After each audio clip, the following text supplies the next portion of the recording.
자, 질문 하나 드리고 말씀 시작하겠습니다. 사랑하는 성도 여러분, 우리 교회에서 가장 높은 사람은 누굽니까? 그런 게 어디 있겠습니까? 우리 교회는요, 새가족반 시간에 이렇게 가르치고 있습니다. 목회자와 성도 간의 권위적인 계급은 존재하지 않습니다. 이 내용은요, 꼭 목사하고 성도들 사이만의 이야기는 아닙니다. 우리 교회 모든 성도들에게 해당되는 내용이죠. 목사, 장로, 권사, 집사, 이걸 직분이라고 부릅니다. 계급이라고 부르지 않죠.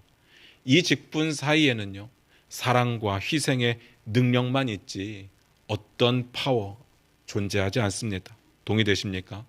저는 목회를 하면서 그런 교회를 만들기 위해서 무진장 노력하고 애쓰고 있습니다. 그런데 교회 생활을 하다 보면요, 말로는 다 동의가 된다고 말씀을 하시지만 실제로는 이걸 계급으로 받아들이시는 분들이 꽤 많이 있습니다. 특히나 목사를 향한 충성심과 하나님을 향한 순종의 마음을 헷갈려 하시는 분들이 많습니다. 정말 민망한 이야기인데요, 이런 이야기를 정말 많이 들어보셨을 겁니다.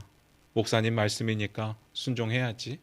목사님 말씀이니까 순종해야죠. 한편으로 목사의 입장에서 이런 식이면 참 목회는 편하겠다는 생각은 듭니다. 그런데 현재 교회를 어렵게 하는 대부분의 문제들은요, 목사님의 말씀이니까 순종하다가 생겼다고 저는 믿습니다. 성도 간의 높고 낮음이 어디 있겠습니까? 목사도 성도일 뿐인데요. 목사의 말이라서 순종하는 게 아니라 하나님의 말씀이 있을 때 순종하는 겁니다. 그래서 하나님의 말씀이 선포되면 그 하나님의 말씀을 전하는 자가 어린아이여도 그 말씀 앞에 순종하는 거고요. 하나님의 뜻에 어긋난다면 제일 유명한 목사님이라 할지라도, 아니 목사님 할아버지가 와서 이야기한다고 할지라도 들으면 안 되는 거죠.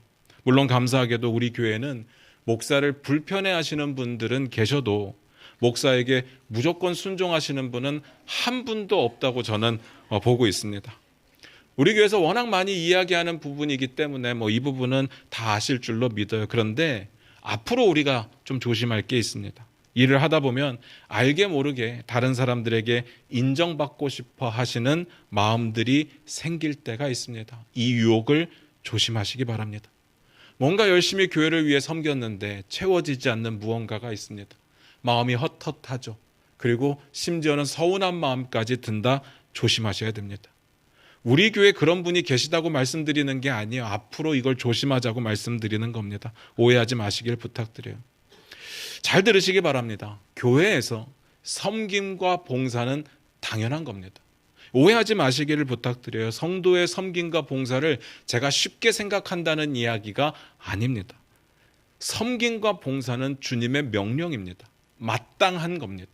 마땅히 해야 되는 거죠. 그렇기 때문에 자발적인 순종과 봉사가 있을 때 그건 마땅한 거고, 우리가 주님의 말씀을 따라서 마땅히 행했기 때문에 주님은요, 그걸 순종으로 보실 거고요. 그렇기 때문에 칭찬하실 겁니다.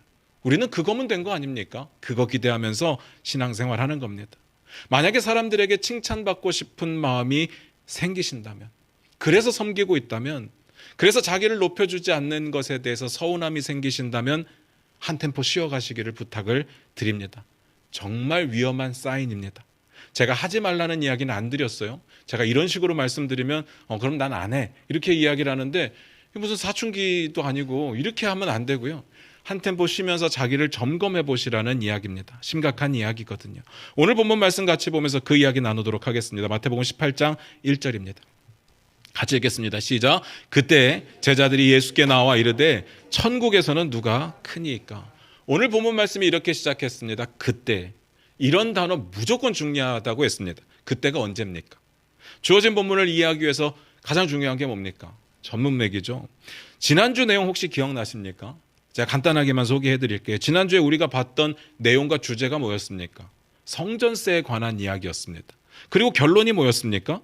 다른 사람들을 신경 쓰면서 살자였습니다. 성전세 이야기를 하다가 다른 사람들을 신경 쓰는 것으로 어떻게 넘어갔을까요? 예수님께서는요, 성전세를 내실 이유가 없었습니다.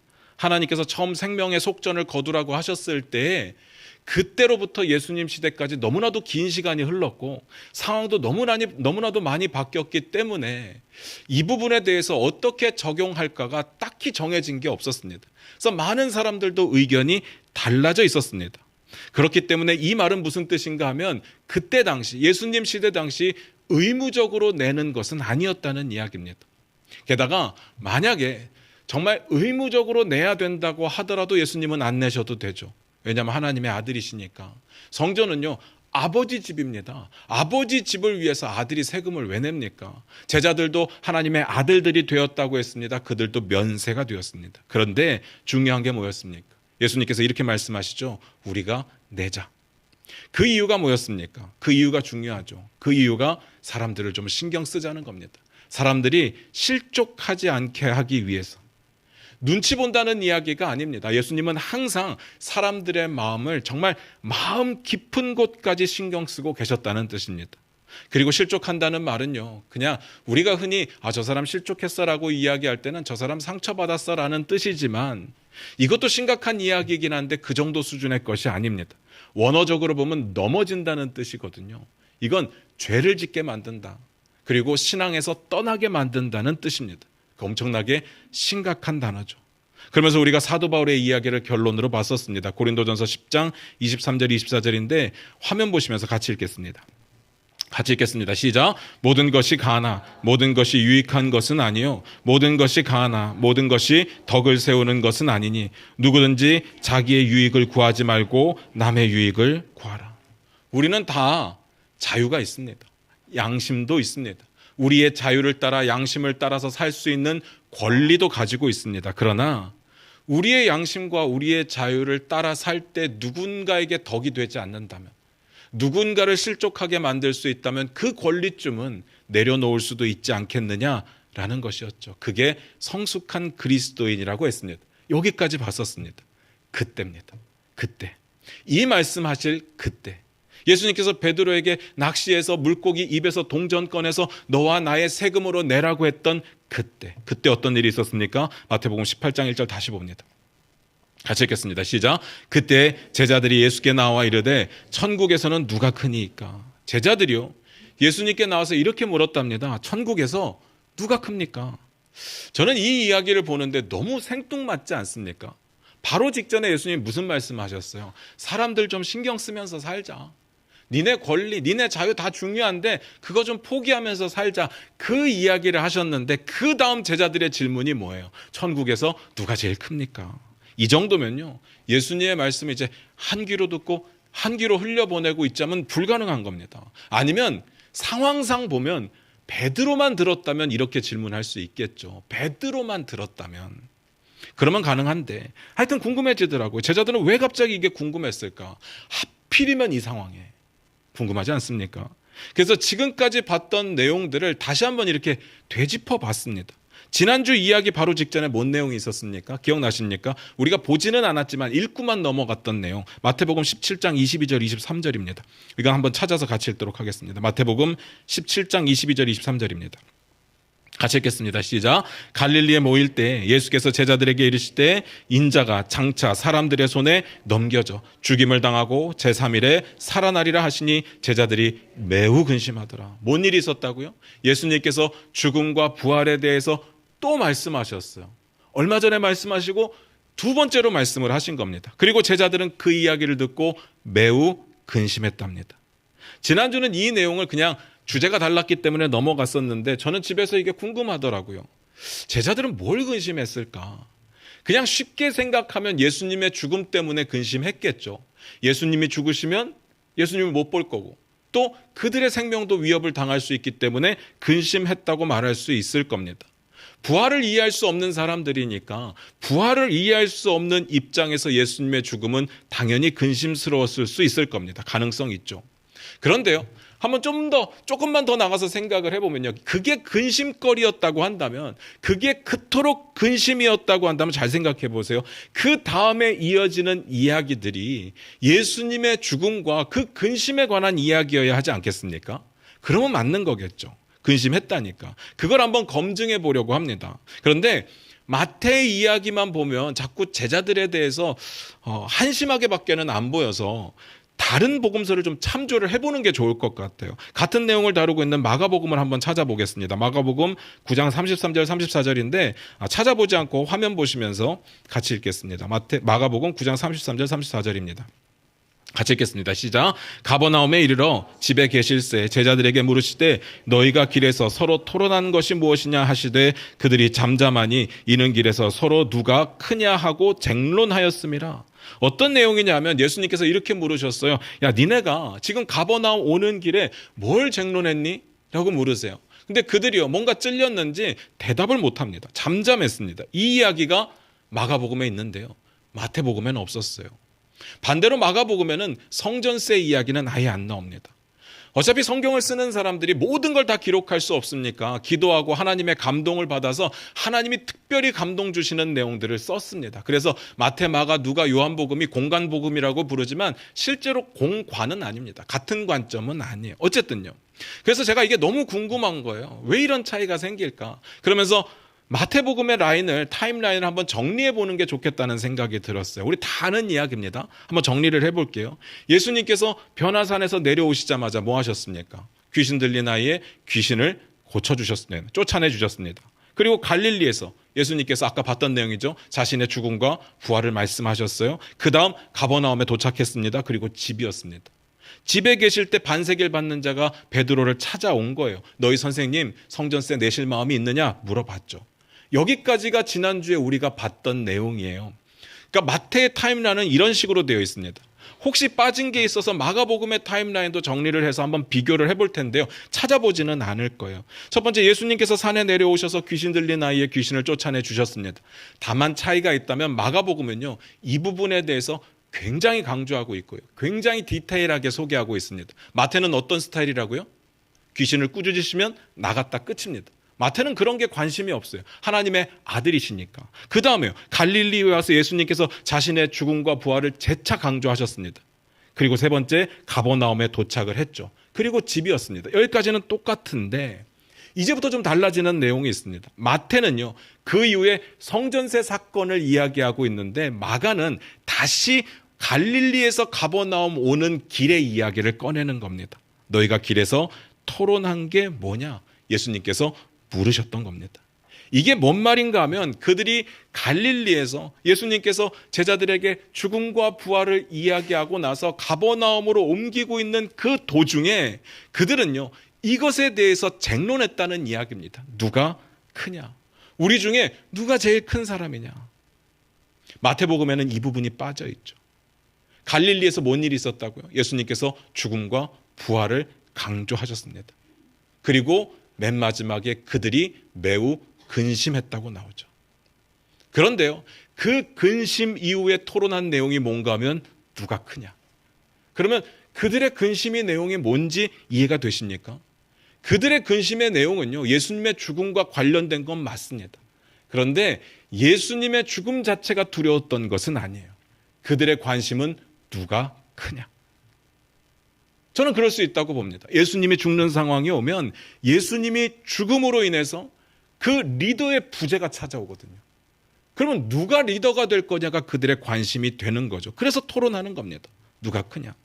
예수님의 빈자리를 누군가는 대체해야 되는데 그래도 우리 중에 좀 괜찮은 사람이 해야 되는 거니까. 여기서 제자들이 물었던 천국에서 누가 크냐라고 했지만 천국은요, 우리가 생각하는 천국이 아니에요. 제가 늘 강조하는 이 땅에서 살아내야 되는 하나님 나라도 아닙니다. 이들의 기대, 이들이 생각하고 있는 천국은요, 예수님께서 회복하실 이스라엘이었습니다.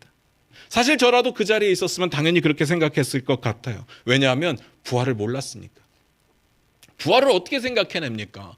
우리야 지금 부활을 전제로 해서 이야기를 했지만 예수님이 다시 살아나신 것을 알고 이야기를 하지만 이때 당시는 부활이라는 걸 생각할 수가 없었어요. 어떻게 죽은 사람이 다시 살아납니까? 그러니까 부활에 대한 소망도 없고 기대도 없는 상황에서 부활을 전제로 해서 예수님 죽음 이후를 준비한다는 건 말이 안 되는 겁니다. 그러니까 이건 제 해석인데요. 제 개인적인 해석인데 제자들은요, 예수님의 죽음 이후를 그들이 할 수 있는 최선의 것으로 준비하고 있었다고 봅니다. 물론 틀렸지만. 그러니까 누가 크냐라는 이 질문은 결국 예수님이 회복하실 나라 이스라엘에서 예수님이 없는 상태에서 누가 통치할 거냐, 지휘체계가 어떻게 될 거냐, 이게 궁금했다는 이야기입니다. 어쨌든 나라니까 누가 제일 높은 자리에 앉아서 통치할까요? 궁금하지 않습니까? 이건 결국은요, 지위와 계급에 관한 문제였습니다. 그런데요, 어느 정도 답은 또 나와 있어요. 베드로가 수제자인 걸 의심할 사람은 아무도 없었어요. 얼마 전에 강력한 한방이 있었잖아요. 베드로가 이렇게 고백했습니다. 주는 그리스도시요 살아계신 하나님의 아들입니다. 예수님이 이 이야기를 듣고 얼마나 기뻐했습니까? 내가 반석 위에 내 교회를 세울 거고 음부의 권세가 이기지 못하리라. 내가 천국의 열쇠를 너에게 주겠다. 베드로는요, 독보적인 존재였습니다. 이 권력 싸움에 결론 자체가 없는 사람이에요. 그는 1위예요. 근데 너무 안타까운 게 뭐냐면 최근에 아쉽게도 2, 3위가 정해져 버렸어요. 예수님께서 베드로, 야고보, 요한 셋만 데리고 다니는 거예요. 베드로는 1위고 그러면 둘 중에 하나는 2위, 3위인 건데 여긴 정해졌어요. 이것도 신경 쓸 게 없어요. 그러면 나머지 9명이 나머지 9자리를 놓고 누가 3, 4, 5, 6, 7위를 하느냐, 이거 갖고 싸운다는 이야기입니다. 답답하죠. 답답한 이야기입니다. 그런데 잘 생각해 보면요, 이런 답답한 사람들을 세우신 것도 예수님이시고 이런 답답한 사람들을 가르치셔야 되는 것도 예수님의 역할인 거죠. 그 다음 볼까요? 마태복음 18장 2절 3절입니다. 같이 읽겠습니다. 시작. 예수께서 한 어린 아이를 불러 그들 가운데 세우시고 이르시되 진실로 너희에게 이르노니 너희가 돌이켜 어린 아이들과 같이 되지 아니하면 결단코 천국에 들어가지 못하리라. 지금 이 상황이 어떤 상황이라고요? 답답한 제자들을 가르치려고 하는 상황입니다. 그래서 어떻게 하셨습니까? 한 어린아이를 불러서 가운데 세우신 거예요. 잘 기억하시기 바랍니다. 어린아이를 부르신 이유는 지위와 계급을 가지고 누가 높으냐로 싸우고 있는 답답한 제자들을 가르치시기 위한 거예요. 이 포인트를 놓치시면 안 됩니다. 그 아이를 제자들 가운데 세우셨어요. 그리고 이렇게 말씀하십니다. 너희가 돌이켜 이 어린아이와 같이 되지 아니하면 결단코 천국에 들어가지 못한다. 일단 여러분들이 이 구절을 읽으면서 한껏 오해하고 있는 부분들을 몇 가지 점검을 해드릴게요. 이 말씀이 어린아이들은 무조건 천국 간다는 이야기는 아니에요. 어린아이와 같이 되지 아니하면 천국 못 간다고 했지 어린아이가 되어야 천국 간다는 이야기는 아닙니다. 우리가 어린아이가 갑자기 죽게 되면 저는 천국 갔으면 좋겠어요. 이건 제 소망입니다. 그렇잖아요. 어린아이가 뭘 한다고요. 그런 아이들이 병이든 사고든 뭐 어떤 이유든 간에 갑자기 죽었을 때 너무 가슴 아프잖아요. 천국 갔으면 좋겠어요. 그런데 이건 제 소망이에요. 소망. 그렇게 소망할 수 있는 거잖아요. 근데 이걸 신학적인 근거로 주장을 하려면요, 정확한 성경적인 근거가 필요한데 성경을 아무리 봐도 어린아이가 갑자기 죽게 됐을 때 천국에 간다는 보장이나 약속은 없어요. 저는 소망하기로 하나님께서 어린아이들, 이 어린아이들을 위한 특별한 계획을 가지고 계실 거라고 저는 믿어요. 그런데 딱 거기까지. 그 이상 구원에 대해서 우리가 말할 수가 없습니다. 또 하나 어린아이와 같이 되어야 된다는 말이 어린아이의 성품을 말하는 건 아닙니다. 저 어렸을 때 이런 설교 많이 들었어요. 어린아이들 얼마나 순수하냐, 얼마나 순결하냐, 어린애들은 거짓도 없다. 저는 이 부분이 크게 동의는 안 돼요. 제가 자녀를 둘을 키워봤지만요, 제일 놀란 부분이 어떤 부분인지 아세요? 저희는 아이들 앞에 정직하려고 엄청 노력했거든요. 거짓말 자체를 해본 적이 없어요. 거짓말을 가르쳐주지도 않았어요. 그런데 알아서 해요. 아이들이 정말 순결하다고요? 아니에요. 순수는 하죠. 아이들 순수합니다. 그런데 그 순수함이 선도 아니고 의도 아니에요. 그냥 순수한 거예요. 그러니까 어린 아이들이 율법의 기준에서 죄가 없다, 그런 뜻은 아닌 거예요. 그러니까 결론적으로 어린아이가 천국 가는 것도 아니고 어린아이와 같은 순수함을 갖춰야 천국 가는 것도 아니에요. 오늘 본문의 이야기는. 그렇다면 어린아이와 같이 돼야 된다는 말은 뭔 말이냐? 앞에서 제가 제자들의 질문이 결국은 뭐라고 했습니까? 지위와 계급에 관한 문제라고 했습니다. 나는 12명의 제자들 중에 몇 번째일까? 이게 지금 궁금한 거잖아요. 예수님이 그 질문을 받아서 대답을 하시는 거예요. 뭘로 대답하시겠습니까? 지위와 계급에 대한 이야기를 하는 겁니다. 어린아이와 같이 되어야 한다는 이야기는 지위에 관한 이야기예요. 잘 생각해 보세요. 제자들 시대에 사회적 계층을 나눌 때 가장 연약한 존재, 가장 밑에 있는 존재가 누구겠습니까? 당연히 아이들입니다. 당연히 아이들이에요. 어느 시대, 어느 나라를 막론하고 아이들은 힘이 없어요. 그래서 보호해야 되는 거잖아요. 어린이들은요, 어린아이들은 지위 자체가 없습니다. 부모가 보호해주지 않으면 살 수조차 없는 존재죠. 성경 시대에는요, 인구 개수에도 세지 않는 존재들이었어요. 지금처럼 어린아이들을 사랑하고 돌봐야 된다는 사회적인 약속이 만들어지지도 않았던 시대라는 이야기입니다. 잘 생각해 보면요, 지금 우리가 막 선진국 대열에 들어가면서 우리도 어린아이들을 귀하게 여기지, 옛날 생각해 보면요 아니었어요. 아주 옛날도 아니고 저 어렸을 때 생각해 봐도 아이들을요 하찮게 대접했습니다. 얼마나 막말 많이 했습니까? 얼마나 많이 때렸습니까? 저희 생각해 보면 초등학교, 중학교, 고등학교 맨날 학교에서 맞았어요. 맨날 맞았습니다. 그게 일이었어요. 하루 안 맞고 지나가면 이상한 거예요. 그리고 얼마나 많이 방치했습니까? 또 얼마나 많이 죄 가운데 노출시켰습니까? 집안 어른들 집안 행사에 모이시면요, 그 심부름 누가 합니까? 다 집에서 제일 어린 애들이 하는 거잖아요. 술 심부름, 담배 심부름, 그런 거 다 시켰거든요. 그 말씀이에요. 지금도요, 많이 좋아졌다고는 하지만 어린아이들 힘없다고, 정말 자기 말 제대로 표현 못한다고 얼마나 많이 때려서 죽입니까? 아이들인데. 사회적 지위체계에서 가장 약자는 누가 뭐라고 해도 어린 아이입니다. 예수님 그 이야기 하시는 거예요. 그런데 이렇게 말씀하시는 겁니다. 그 약자가 되지 않으면 너희는 천국에 들어갈 수가 없다. 이건요, 지위의 문제입니다. 그러면 또 궁금한 게 생기죠. 정말 세상의 약자들은 다 천국 가는 겁니까? 그 뜻이 아니죠. 이건 제자들이 어떻게 살아내느냐 하는 부분이에요. 제자도에 관한 말씀입니다. 천국은요, 예수님을 주인으로, 하나님을 아버지로, 왕으로 영접한 사람들이 가는 거예요. 그냥 지위 낮다고 가는 게 아니죠. 그럼 이건 뭔 말이냐? 18장 3절을 다시 한번 볼게요. 같이 읽겠습니다. 시작. 이르시되 진실로 너희에게 이르노니 너희가 돌이켜 어린아이들과 같이 되지 아니하면 결단코 천국에 들어가지 못하리라. 여기서 제일 중요한 포인트는요, 너희가 돌이켜입니다. 이 돌이키다라는 말은 180도 방향을 바꾼다는 이야기예요. 회개한다는 뜻이기도 하고 생각 자체를 완전히 바꾼다는 이야기이기도 합니다. 그 부연 설명이 그 다음 구절에 나와요. 4절 같이 읽겠습니다. 시작. 그러므로 누구든지 이 어린아이와 같이 자기를 낮추는 사람이 천국에서 큰 자니라. 돌이킨다는 게 뭐냐? 어린아이와 같이 자기를 낮추는 거래요. 왜 돌이키라는 이야기를 하셨을까? 너희는 돌이켜라고 이야기를 했는데 왜 너희는 돌이켜야 될까요? 그들은요, 높아지려고 하고 있었으니까요. 그들의 개인적인 욕심이었던, 아니면 부활을 이해하지 못하고 하나님 나라를 이해하지 못했던 예수님의 부재가 온다면, 예수님의 부재시가 된다면 그들의 관심은 뭐라고요? 누가 높으냐? 누가 큰 자냐? 그래야 주님이 남겨놓으신 이 하나님 나라를 혼란 없이 그래도 유지할 수 있기 때문이 아니었을까요? 물론 그들이 생각하는 하나님의 나라는 이스라엘이었지만, 그래서 그들의 쟁론은요, 부활을 이해하지 못하기 때문에, 하나님 나라를 모르기 때문에 나오는 당연한 반응이었습니다. 우리도 마찬가지. 우리가 교회에서 높아지려고 하고 인정받으려고 하는 거 부활을 몰라서 그렇고요, 하나님 나라를 몰라서 그렇습니다. 그런 제자들에게 말씀하시는 거예요. 자기를 낮춰라. 이게요, 야 너희 좀 순수해져라, 왜 이렇게 욕심이 많냐, 그 이야기가 아닌 겁니다. 낮아지라는 이야기입니다. 낮은 위치로 내려가라는 이야기입니다. 이게 예수님의 결론입니다. 결국은요, 낮은 자리에 서는 사람이 천국에서 큰 자입니다. 제가 감히 말씀드릴게요.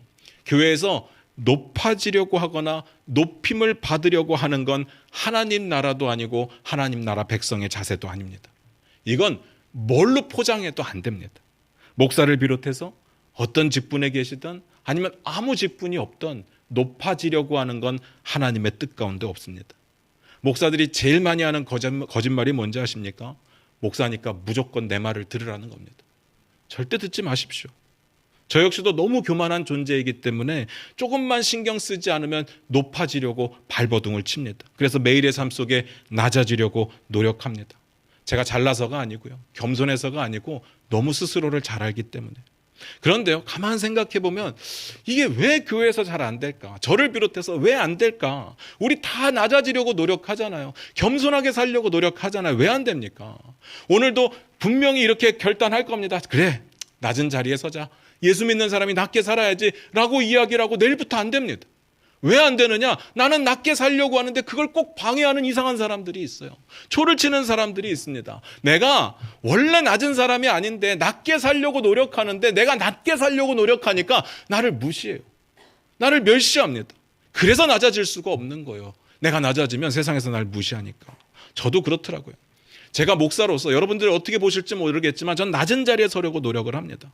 그런데 제가 낮은 자리에 서면요 꼭 우습게 보는 사람들이 생겨요. 반말을 하거나 무시하거나 이유 없이 공격하거나 쉽게 생각이 되나 봐요.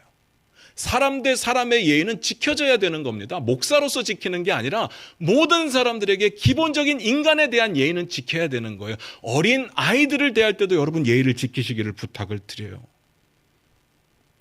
겸손하게 낮춘다고 쉽게 생각하면 안 됩니다. 우리는요 이것 때문에 포기하는 거예요. 세상에서 나를 무시할까 봐, 직장에서 나를 무시할까 봐, 학교에서 나를 무시할까 봐. 왜 그렇게 생각하는지 아십니까?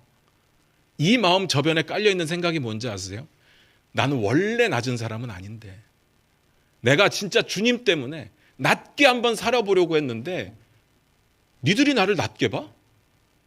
나도 한 성깔이 있는데 그 이야기인 겁니다. 이건요 진짜 낮은 건 아니잖아요. 낮아지려고 하는 거죠. 그러니까 제자들은요 자신들의 생각을 바꿀 필요가 있었습니다. 우리도 마찬가지고요. 그들은요 하나님 나라를 사회적 개념으로 바라봤어요. 높아지려면 다른 사람들을 밟고 일어서야 됩니다. 아니 밟고 일어서는 공격적인 방법이 아니더라도 다른 사람들보다 뭔가 나은 게 있어야 높은 자리에 올라가잖아요. 사회는 그렇습니다. 그들의 개념에서는 그게 큰 거예요. 근데 문제는요 제자들이 하나님의 나라도 그렇게 생각했다는 거예요. 그게 크다고. 이 생각을 바꾸라는 이야기입니다. 천국에서 크다 작다는요 그런 개념이 아닙니다. 천국에서 큰 건 자기를 낮추는 게 큰 거래요. 이것도 오해하면 안 되는 게요. 자기를 낮추는 사람들이 나중에 하나님께서 굉장히 크게 만들어줄 거야. 그런 뜻이 아닙니다. 지금 자기를 낮추는 그 자체가 크다는 이야기예요. 개념 자체가 다르다는 이야기입니다. 우리 마음 가운데 고민이 생기겠죠. 나를 낮췄는데 왜 그게 큰 거지? 잘 생각해 보세요. 예수님이 말씀하시는 믿음은요. 하나님을 온전히 신뢰하는 겁니다. 이걸 성경에서는 겸손이라고 불러요. 우리가 생각하는 겸손과 성경이 말하는 겸손이 많이 다르다는 거 인지가 되십니까? 우리가 생각하는 겸손은 뭐예요? 사람들이 와 잘합니다라고 칭찬할 때 겸손한 사람들은 어떻게 반응합니까? 아이고 뭘요? 운이 좋았죠. 다른 사람 다 잘하는 건데 제가 운이 좋았습니다. 멋지죠? 이 정도만 해도 겸손이지만 예수님이 말씀하시는 겸손은 차원이 달라요. 예수님이 말씀하시는 겸손은 하나님 없으면 저 죽습니다. 하나님 없으면 나 아무것도 아닙니다. 이게 예수님 말씀하시는 겸손이에요. 그리고 이게 믿음인 거죠. 이렇게 낮추는 사람들, 이렇게 낮아진 것을 인정하는 사람들이 천국에선 큰 자가 되는 겁니다. 그래도 이해가 안 되신다면 우리식으로 표현을 해드리면요. 나를 낮추고 내가 낮아져서 나의 모습 속에 내가 없고 하나님의 능력이 드러날 때 우리는 큰 자가 되는 겁니다. 하나님으로 사는 사람들이 큰 자인 거예요. 내가 죽고 예수로 사는 사람들이 큰 자입니다. 무슨 말인지 이해가 되십니까? 나를 낮추면 낮출수록 내가 죽으면 죽을수록 내 삶에 내가 없으면 없을수록 우리는 큰 자로 살아갈 수 있는 겁니다. 그 뜻입니다.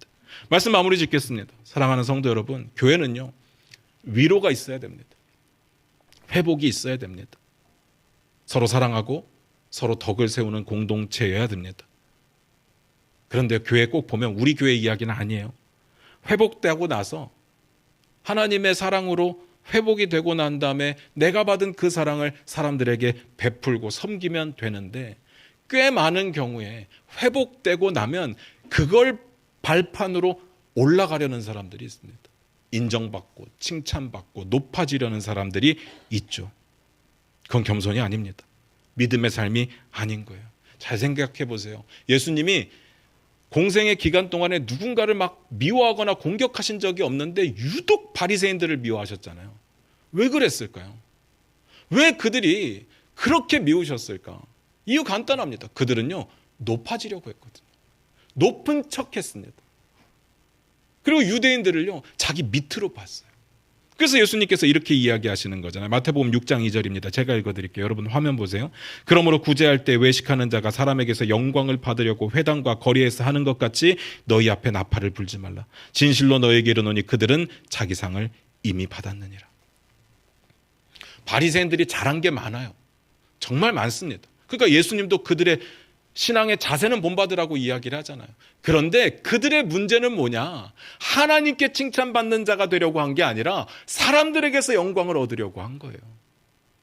그래서 사람들에게 칭찬받았고 사람들에게 존경받았습니다. 그들에게 이야기하는 거에 너희 상을 다 받았다. 그들은요, 하나님께 인정받는 게 없어요. 예수님께서 우리에게 주시는 메시지를 마태의 입을 통해서 다시 한번 전해드리고 말씀을 마무리 지으려고 해요. 마태복음 23장 6절 12절인데 화면 보시고 제가 읽어드리도록 하겠습니다. 잔치의 윗자리와 회당의 높은 자리와 시장에서 문안받는 것과 사람에게 랍비라 칭함을 받는 것을 좋아하느니라. 지금 바리새인과 서기관들 이야기입니다. 그러나 너희는 랍비라 칭함을 받지 말라. 너희 선생은 하나요 너희는 다 형제니라. 땅에 있는 자를 아버지라 하지 말라. 너희 아버지는 한 분이시니 곧 하늘에 계신 이시니라. 또한 지도자라 칭함을 받지 말라. 너희의 지도자는 한 분이시니 곧 그리스도시니라. 너희 중에 큰 자는 너희를 섬기는 자가 되어야 하리라. 누구든지 자기를 높이는 자는 낮아지고 누구든지 자기를 낮추는 자는 높아지리라. 이 원리입니다. 누가 나를 높이려고 하잖아요. 그러면요, 좋아하지 마시고 말리시기를 부탁을 드려요. 누군가 우리를 인정하고 높이고 있다면 그때가 제일 위험한 시기입니다. 사람들은 나를 칭찬하는 것을 듣기 좋아합니다. 그때가 제일 위험합니다. 더 조심하셔야 돼요. 낮아지시는 게 하나님 보시기에 큰 자입니다. 이 부분에 기뻐하시기를 부탁드립니다. 그리고 저는요, 오늘 본문을 보면서 본문의 양면성이 좀 있다는 생각이 들었어요. 교만한 자들을 향해서는 분명히 경고하십니다. 낮아져라. 낮은 자가 천국에서 큰 자다.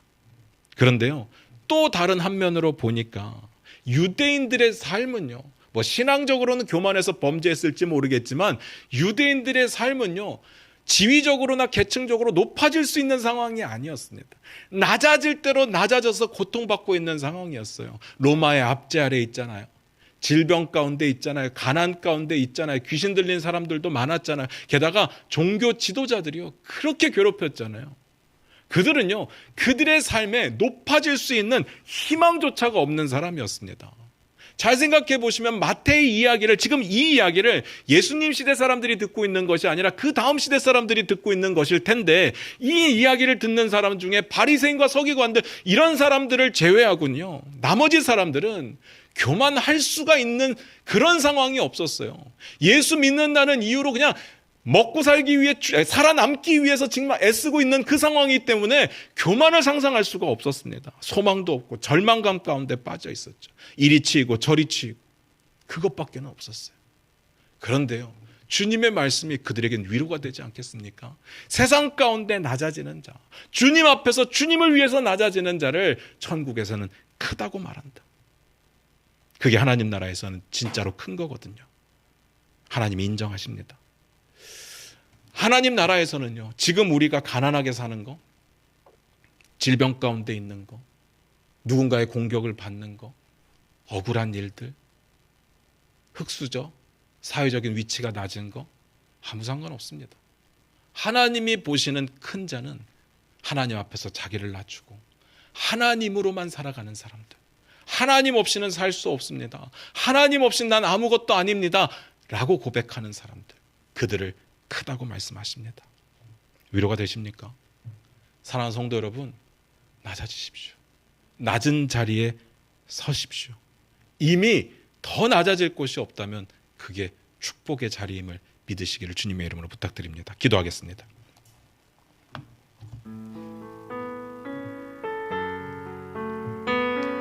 우리 반주 들으시면서 잠깐 한번 우리 삶을 뒤돌아봤으면 좋겠습니다. 여러분 겸손하십니까? 앞에서도 말씀드렸듯이 사람들이 칭찬할 때 아이고 뭘요 하는 겸양을 말씀드리는 게 아닙니다. 나는 하나님 없이는 살 수 없습니다. 하나님만이 내 인생의 모든 것입니다 라고 고백할 수 있느냐는 거죠. 이걸 고백하는 사람들은요, 세상에서 높아지려고 애쓰지 않습니다. 하나님만 있으면 되니까요. 세상에서 그렇게 발버둥 치지 않습니다. 하나님으로 만족하니까. 내 삶에 내가 죽고 하나님이 더 드러날수록, 아니 내가 없고 예수 그리스도의 생명만으로 살수록 우리는 하나님 나라를 큰 자로 살 수 있습니다. 그런데 여전히 내가 있고 예수 그리스도를 나의 조력자 정도로 생각한다면